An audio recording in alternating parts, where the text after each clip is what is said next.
陈玉林生活极其奢华，坐私人飞机，戴100万名表，一身奢侈品牌。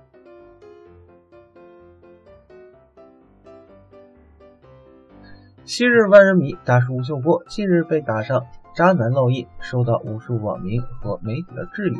王思聪、金星等知名人士也纷纷站出来，直接爆粗口，辱骂吴秀波渣男本色。尤其是王思聪的态度颇为激烈，大有舍得一身剐也把渣男拉下马的架势。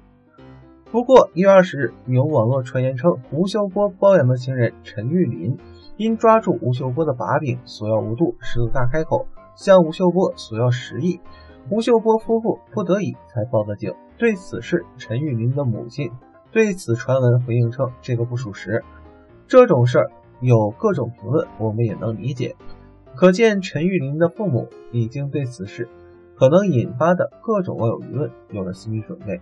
然而最近，陈玉林在某平台的个人社交账号被扒出大量私照流出。陈玉林日常生活非常的奢靡，看上去就像一个成功人士、超级富豪，坐着极其舒适的私人飞机出行，带着500万的钻石名表，享用着世界各地的美食，与各种成功人士合影。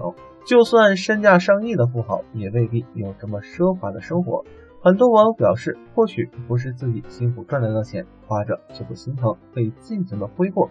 也有网友表示，可见吴秀波这位中年万人迷大叔，其赚钱捞金能力确实相当厉害，能让自己的情人过上如此奢华的生活，波叔的经济实力绝对是牛叉呀。